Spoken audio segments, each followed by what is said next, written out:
introduce yourself to the people real quick. They don't know who you is, man. What's going on, everybody? I'm a council member, Isaiah Thomas. I'm a council member at large in the city of Philadelphia. Born and raised in the city, product of the school district of Philadelphia. I actually was on a school tour today, went a little live on that.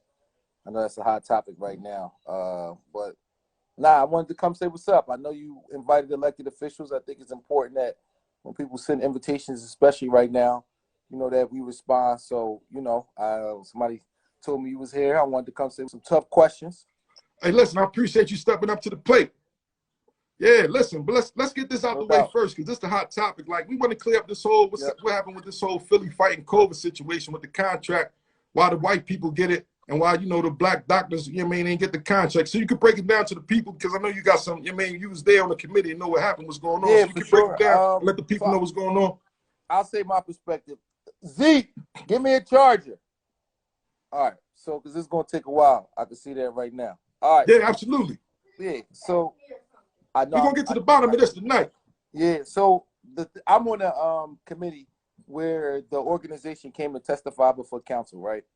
And so my perspective on committees, and you've come to testify before council before, is that, you know, you tend to ask people questions who you feel like either A, are an expert in a particular area and you want to know more information, or B, are pushing something that you might be familiar with. So me personally, I'm not asking more questions. Number one, when he came before council to testify, he stated a number, like an amount of money that it would take to implement his strategy or for what he thought would be best for COVID. Now, to me, that's fishy, right? Right. So he talking money from the rip. He come right in talking money. I think he paused up. Can you hear me? Yeah, I think he paused up for a little bit. Hold up. Mike, I go where we get a better connection.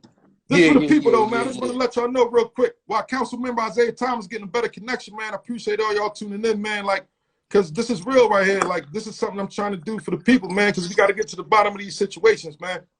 All right, I'll put the situation on pause for a second. All right. So when we're in the committee hearing, right, it's not a good look because, again, you know what I'm saying? You don't do stuff like that, like say a dollar amount, how much it will cost, why you think this, why you think that. So, you know, I vividly remember his testimony because, again, that's not normal. I vividly remember texting my staff in a group text, like, yo, this boy off the hook, like this fresh out of movie right here. So, you know, with that being said, my instincts is to stay away from it. I don't know him. I don't have no questions for him. He's not an expert to me. I don't even understand why he's here right now. So fast forward, when the article comes out, that's when I found out, same time everybody else did. And this is the thing. You know, the health department is like any department in the city of Philadelphia in a sense, whereas though some council members work closer with them, some really don't. My first time really working with the health department was sports. When they first put out stuff with sports, I just felt like the guidelines were, it wasn't looked at through the proper racial lens, in my opinion. Right. So, you know, that was my first conversation with them. And, you know, fortunately, we was put in a position where we could change things. But outside of that, you know, I don't really deal with the health department. It's not the place where I worry about, you know, things like equity and contracts and local procurement. But, you know, other folks do. So, you know, we'll wait to see what happens and everything that comes out of this. But, you know, I just, you know, this is the cure. You know what I'm saying? Like, you know, this is not, we're not playing around with like just, this is about money and wealth, but it's also about the cure. People are upset. People are angry. People want answers. And, you know, on this one, I'm really just taking the heat. I don't want to say that it's not council's fault because I think it's too important just to kind of run from it.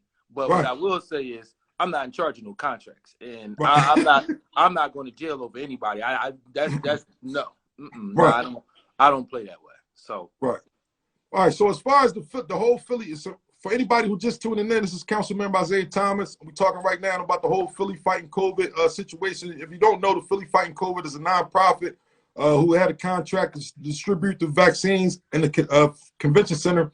It was found out that they switched their nonprofit to for-profit, and then the city discontinued the contract with that nonprofit. So I was calling some elected officials because what happened was, and I'm gonna just say this real quick, Council Member Cindy Bass went on the news and said that You know, she don't know how these people got here. She don't know what's going on and everything like that. And you know me. I said, well, damn, well, how you don't know how these people got here if you're a council member? You got to know something. So I posted a video about that. A lot of people was reaching out saying, you know, you was right, you know, for speaking up. And some people was confused thinking that, you know, I was saying council member Cindy Bass went behind closed doors and did a deal with I'm like, no, that's not what I'm saying.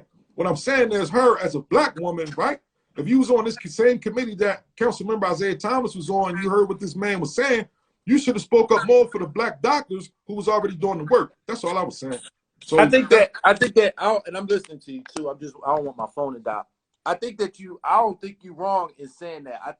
I understand why everybody is saying that people should have spoke up for the black doctors more. And, you know, I don't honestly know how much more we could have spoke up for them, in my opinion.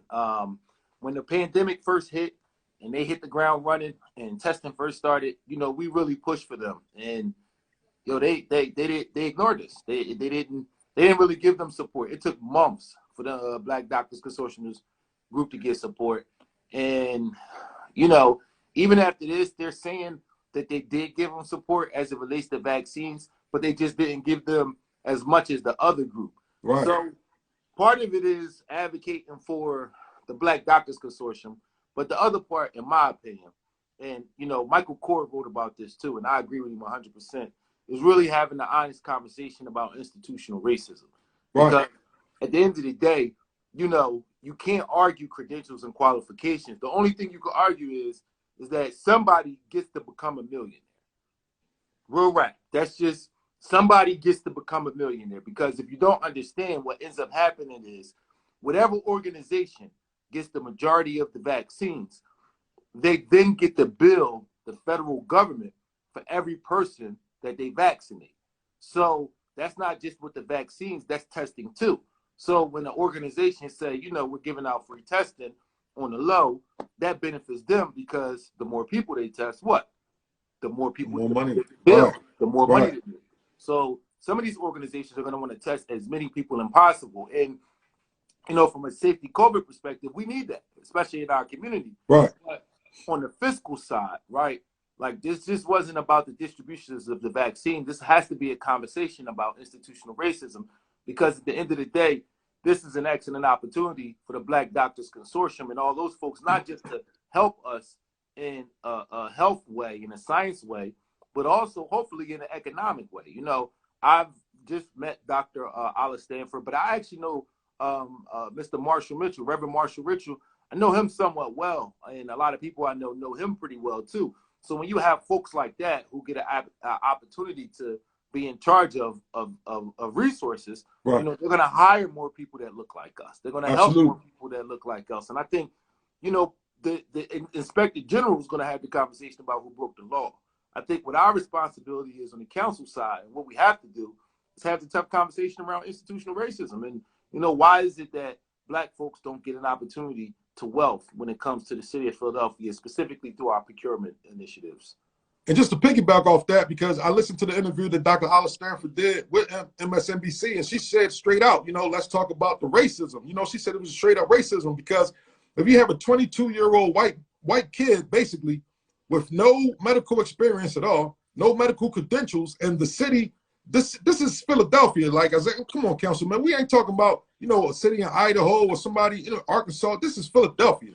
How can this, you know, man get a contract and his nonprofit was only running for 9 months? So the thing is that most of these organizations who are going to put together an RFP for a specific initiative like this will be new, because when you're talking about fighting COVID, you have to be new, right? Because COVID didn't exist before. So the majority, even Alice Stanford and the Black Doctors Consortium, like even her, she was new. Her whole coalition and all that, she was new. So I don't want to say that the fact that they hadn't been around for a while is the issue. I think the lack of experience is the issue, right? Like they don't have health. No, yeah.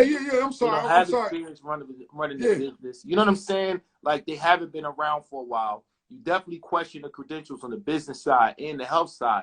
And I think what the conversation also need to take place is that, you know, they were able to put themselves in a position and in good grace of the health department because of, you know, access to some level of privilege. And when I say privilege, I mean economic privilege. So first of all, you have the white privilege in the sense of being able to have that conversation and get access. But think about this. Before everything, they started off with what? PPE equipment, right? So as soon as everything hit the fan, first thing they're doing is with PPE equipment. Then they transition from PPE equipment to testing. And they're doing a lot of volunteer work. You know what I'm saying? I don't know about you, bro. I know you got a great heart, but just imagine how many hours you would have to have during the day, how much money you would have to have access to be able to put up to start a business like they did that has that much credibility, where you could do that type of volunteering, that type of manpower, right? So it's probably access to some level of wealth, right? That folks who look like you and me that don't come from where we come from typically don't have access to, that puts us in a position to create a dream and follow our dream. I got plenty of dreams. I'm sure you do too. But we don't often have people who put us in a position to be able to have like the funding to get our shit started. You know what I'm saying? Right. And that's another conversation about all this too, is that most of us, even if we had the same idea, would not been able to put ourselves in a position to even bid for it, because we got things like taking care of our family and paying our bills, right? We're not living a high life as a graduate student, you know, just swinging out the window with entrepreneur ideas. So again, to me, it's a lot of privilege that come with it. And that's the conversation we have to have, because if we're going to be serious about issues like poverty and gun violence, like what we talk about a lot, like, look, gun violence ain't changing until we change money. People need money. People need access to wealth. Hold on. My bad. That's the next topic. We're going to get to that next, because it's the gun violence epidemic. But I just want to close out as far as the black doctors and everything is concerned, because, you know, a lot of people thought I was crazy, you know, when I said what I said, and I just want to let people know, like, look, about the whole situation, about when Council Member Cindy Bass was saying, I don't know how these people got here. Like, she was trying to make it look like she didn't know what was going on. I'm saying, you was the co-chairwoman of this committee. There's no way in the world you didn't know how these people got here. You know what I mean? And then Council Member Helen, what's her name?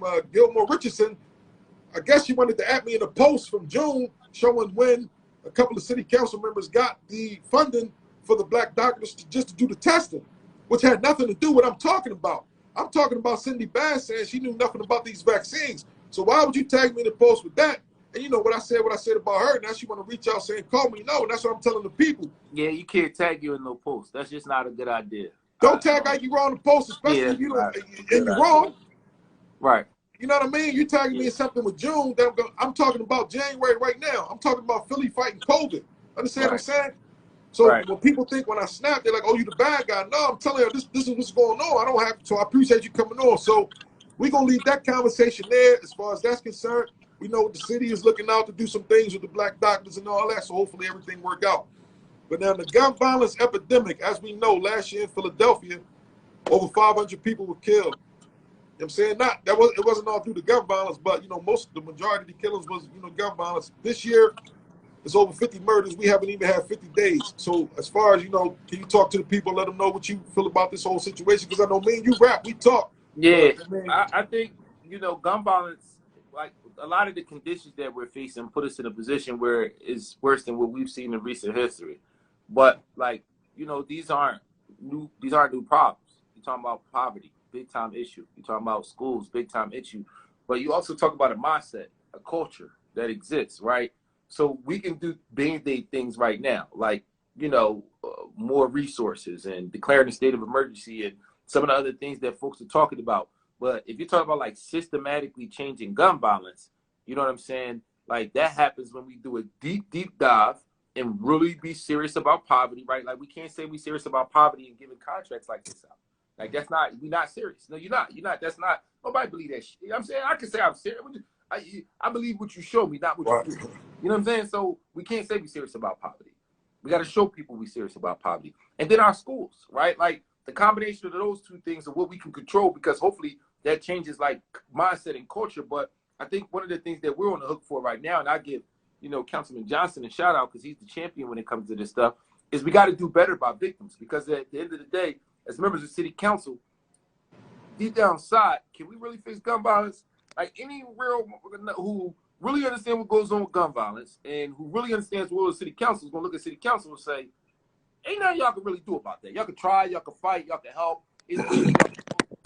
My bad. I dropped it. No, go ahead. While you get your phone together, Yeah. look, I'm glad you said that because I tell people all the time, when council people, they say, yo, well, this council person, I've been saying from years ago, people used to tell me this, and Kenyatta tell you, they used to say, Ikey, Kenyatta got to do something about gun violence. He don't never speak when our kids get killed.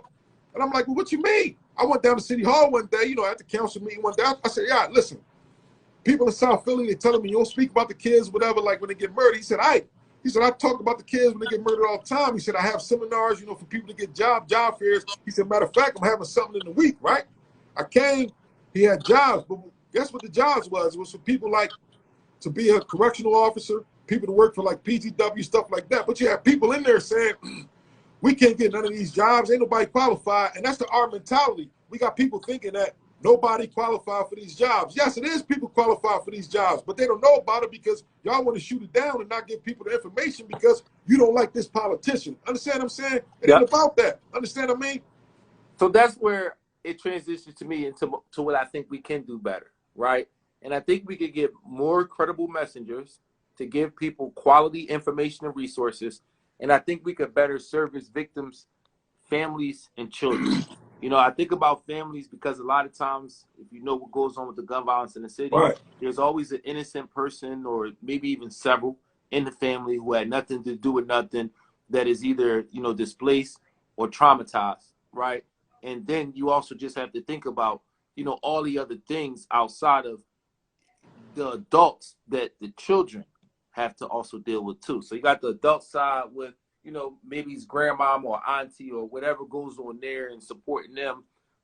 We hear different stories about relationships with police afterwards and lack of communication and transparency there. But then there's also the young people too. So I think what we can do, and the reason I gave Kenyatta a shout out is because he's been big on this whole victim services thing. I think what we can do is we might not be able to do much about the gun violence problem. I know I'm always going to fight and try. I'm not, giving up or passing a buck or anything like that. But I do want to try to step up to the plate and own a little bit more, how we as a city can better service victims throughout the course of this. Because at the end of the day, if we're going to say that I don't know how the light at the end of the tunnel comes, right? Like I'm fighting for extracurricular activities for young people in sports and different things for them to be engaged in, right? Like if we could think about how we can make restaurants available so people can make $1 or bars open so people can make $1, which I'm not against. I'm not saying that's a bad thing. I'm saying that we got to put that same energy into our young people because they got to be confused. They're watching professional sports. They're watching adults convene and congregate. They see all type of stuff on social media, but yet for some reason they can't go somewhere and pick up a basketball or football. We're sending them the wrong message, especially our young people in Philadelphia, because they're watching their suburban counterparts do all the things that we're saying that they can't do. And for some reason, these things aren't seen. So the things we can control, we got to do a better job of as it relates to helping people get through this gun violence crisis. Because right now, we're in this like perfect whirlwind between COVID, between the poverty issue, between retaliation killings. You know what I'm saying? We got a lot of shit going on right now. And we got to put ourselves in a position to at least better service people so they can get through this. Because what I don't want is, man, and this is real, I don't want to look up after 4 years and there's less black people living in Philly, than when I was first sworn in. And I honestly feel like they're pushing black people out. That's deep. Yeah. No, that's deep, bro. Because listen, you gotta look at it like this. After y'all first year, and y'all new to this, after y'all first year, you just seen 500 murders. That's the most ever. Understand what I'm saying? And over 20-something years in Philadelphia.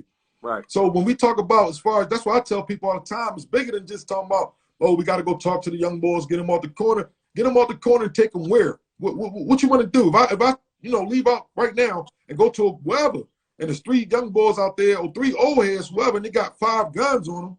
Understand what I'm saying? Where am I taking them to? What I'm going to tell them? Like, they got them guns on them for a reason. And that's what we got to start understanding. We can't just keep, marching in these hoods and marching in these neighborhoods and saying, look, stop the violence, put the guns down. Because at the end of the day, you got to give them opportunities. Just like you're saying, we got to present resources for these people. Because victims, a lot of the victims turn into perpetrators. Because they feel like, know what? I think the problem is, I think we got the resources, right? Like, I know we got so many programs through council. We got more programs coming down the pipe. I think what we're missing is credible messengers. Well, I think that feeling that you talked about when you said somebody, it's just like we all been through this shit before. Like, it's just like, you in the classroom or you in some other space and you feel like you're inferior and you can't, but you really can. But what you need is somebody who you trust that's going to look you in the face and say, yo, I got you. You're not going to embarrass yourself. You're going to be good. Don't worry about it. And I think that's, I know I can do it in certain spaces, but I can't do it everywhere. And I think we need more folks like that to be able to help people get through this. I really think that's something that we can do and we can own, and we can step up as a council and say, this is what we can do, outside of some of the other same-day pay programs we have. I don't even know if people know that we got same-day pay programs where people can work and get paid the same day, right? So, can you break that down? Can you go deeper into that, what you just brought up? Yeah, so we got a same-day pay program in the city of Philadelphia, especially looking at people who are struggling to get employment. And what you can get basically paid to do is clean your neighborhood. And if you are, once you enroll in the program, you get access to certain city resources, but you also get paid the day that you work. So you don't have to wait until the end of the week to get a check. You can get paid that same day. So, people who kind of have a sense of urgency around getting money right away, you could do that right away. And that pays $15 an hour. So where they go at to get that information? City Council website, phlcouncil.com. It's Y'all hear that? On our site. You know what I'm saying? That's an example of a resource. And if people can't get it, they can DM me on Instagram, and I can send you the information, directly from my office. So it's a lot of programs like that we have, and it's more coming because I think, one of the things that's happening is we're anticipating federal support coming down the pipe for cities. So that will put us in a position where we feel like we'll be able to do more, especially us on the council side. I even know that we're going to have some programs that we're going to announce in 2 weeks that is going to put folks in a position where we're going to be able to help put some dollars and some relief dollars in people's pockets. So, I know we're working hard. I think I would be excited if it was a different time period. But, honestly, things so fucked up right now that it's really hard to kind of get excited over anything. We just talk about gun violence and, the COVID situation. I can probably point to almost every institution in the city, from schools to SEPTA to the courts to, so many other things that's just messed up right now that is, it's hard. It's hard for us in Philly. You know what I'm saying? And people feel it. They touch it. It's they breathing it every single day. And it's especially Black folks. So that's why I say, I try to fight hard every day, help as many constituents as I can, but also think about like bigger systematic issues that we can address, because we can't fix everything, but the things that we can, I try to own it. So I ain't really get to look at the comments. I see it's a couple. I know you probably got other people who want to chime in. Yeah, they were saying this is good information. And on some real, like, that's what I want to tell people. Like, that's why I wanted to do this, because I know, like, on some real shit, I'm being real. There's a lot of council people. That's what I say. I ain't got no animosity against no politicians, but I know it's a lot of times that it's a lot of stuff y'all want to let the community know. It's a lot of programs going on that they don't have the chance to hear about, because it's not a lot of times you get the chance to talk to the people. Understand what I'm saying? So just like when you talk about that program right there, they were like, damn, that's good. Like, I'm saying, I never even knew about it. Like, I'm saying, so yeah, I'm gonna pin the information. When you said it was, again, whatever website it was. phlcouncil.com. Or you can just email me, Isaiah, ISAIAH. So Isaiah.thomas@phila.gov. People could just reach out. My office will give you the information. If you're not into, physical labor, cleaning stuff, then maybe we can find something else for you if that's not your thing. But if you're looking for employment, one of the things that we have in our office is we have more jobs than people who need the jobs. So we always have like a list of jobs and not so many people who actually want to apply to those jobs. I'll keep it a buck, i.e., I'll say two things, because I know I probably got to jump off and let you tag some other folks in. Number one, just to keep it 100 with people out there, like, you one of the people who I go to try to find out what's going on in neighborhoods and figure out ways that we can support. So, I definitely give you a shout out for that, because you don't get no checks, you don't get no nothing, you don't ask for no checks, and you just help folks straight on the eye. You probably don't help so many people that folks don't even know about, that it's kind of crazy. And I know that firsthand, because I know times when I've been the middleman, just over here passing that off to you, and I never even hear you talk about it. And I ain't posting nothing on social media, none of that. Like, I'm saying, none of that. So you feel what I'm saying? Yeah, I'll give you a shout out for that on the first on that side. But the last thing I'll say before I go is this, man, and this is just me speaking from the heart for a minute. Hey, hold on. Let me get your thoughts real quick, because I know a lot of people want to talk about this. Let me get your thoughts on the fan situation with the kids going back to school. All right, I'll give you that one next. But what I was going to say was, just before we close out this part, a lot of people, they say that, we want to do something about gun violence. We want to help the young people, and we need some money. And if you give us money, we can do more. Now, number one, we don't have money like that. You know what I'm saying? Like, we could fight, right? But one of the problems with that whole contract situation, right, is somebody told somebody to give somebody a contract. Right? Say that again. Say that again. Somebody told somebody to give somebody a contract, right? So one of the problems with when you look at these situations as far as gun violence, right? City council can't tell nobody to give somebody a contract. You see what I'm saying? Like, we can't do that. We can say that we think you will be good, we think that you will be in favor, but we can't say give this person a contract. That's against the law. But the other side is this. A lot of times when I talk to folks around the gun violence thing, right, and they tell me they could help these youngins and they could do this and do that, and I say, well, connect me to the youngins. Let me meet them. Introduce me to them. Let me see who they are and what they about so I can get them a job. So many times, bro, I never actually meet the youngin. Right. There's never a youngin on the other side. And I get it. Everybody needs more money to do their work. I respect that. But part of it is that we need credible messengers. We can't get it wrong right now. So when we say, yo, connect me to the youngin, let me see them. Let me see what they're about. It's not just because we want to help the youngest. We always want to help the youngest. But we got to make sure people are credible in the work that they do. You know what I'm saying? That's extremely important. It can't just be, you know, something that you do on social media, something that you talk about, maybe you testify. There have to be real people who really need help that you can really connect us to, not just a couple people in your network. Like, no, this murder happened.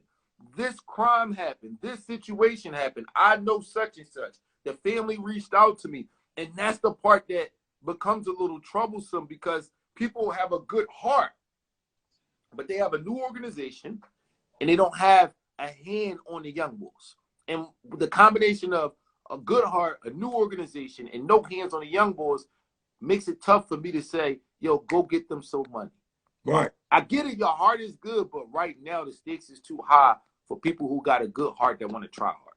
We need people who actually got a Rolodex of young boys who can say, yo, they're struggling. I don't know what to do with them. A family, a mom. You know what I'm saying? Like, that part matters a lot. And I just wanted to put that out there because I do spend a lot of time, you know, looking at the pages and the comments and all that. And I see people always asking questions about the money that the city give. So I hope people understand, number one, city council ain't in charge of giving out money. That's just not a thing. We can't choose. We can say what it's allocated for, right? It's allocated for arts and culture. It's allocated for the city controller's office or the district attorney's office. But we can't say, well, the district attorney has to spend this dollar on this particular thing or this contract. Now, you said the fans thing. Again, I'm going to keep it a buck. You can't. No, let me hear it. I'm saying, I ain't. Listen, this raw and uncut, bro. You already know, man. Listen. They out of pocket. They know they out of pocket. Before you go on about the fans real quick, let me just touch on what you said about, you know, because a lot of people got to understand, we already know this is Philadelphia, right? This is the only city in the country with probably about 30 million nonprofits in one city. And that's the problem. Like, you got a lot of people want to start a nonprofit because they think they want to get a grant from the city and do that. And that's why I keep telling people. The city don't just be giving out grants and doing this to people. The people that's already in there getting the grants, and some people like, well, damn, what they doing? That's why I had the Office of Violence Prevention on my list of topics too, but we'll touch on that another time. But just like you brought up, bro, I don't be going around looking for checks and none of that, and I don't be going around looking for, you know, recognition. A lot of stuff that I do, I don't post it and say, oh, let me go live, let me put a video on, show people. No, because I ain't gotta be. I do it from the heart. You feel what I'm saying? That's why when I go in on people, I go in because I'm serious about what I'm talking about. I know the nut shit that be going on behind the scenes, and that's what I'm talking about. So I just wanted to put that out there, man. But before we go ahead and touch on that fan situation before we get out of here, man. I mean, look, we all, if you they trying to send the kids back to look, they used to get them fans out in the House of Corrections in the jail back in the day, bro. Bro, my only thing is, why did the fans have to be white? Like, it could have been black, silver, you know what I'm saying? Like we all know when we see the white fan, everybody see that white fan in the window. It's on. And that joint keep spinning all summer. Joint be dirty. Look, the Jones don't be white no more. They be black. So, yeah, that's come on, man. That's, you know what I'm saying? So it's not funny, but no, my kids ain't going. They ain't gotta worry about my kids coming anyway. It's the message. You know what I'm saying? All seriousness, it's the message. It's, you know, when you talk about the science, you know, can that fan provide the proper ventilation? Of course it can in certain rooms. We all know it can in certain rooms. But at the end of the day, every day we wake up, Ikey, we pay taxes, right? We're pouring millions of dollars into a city, into, you know, a school district, and, you know, people, you know, want to know that they're getting their money's worth. We're paying a soda tax. We're paying all type of taxes. People want to know they're getting their money's worth.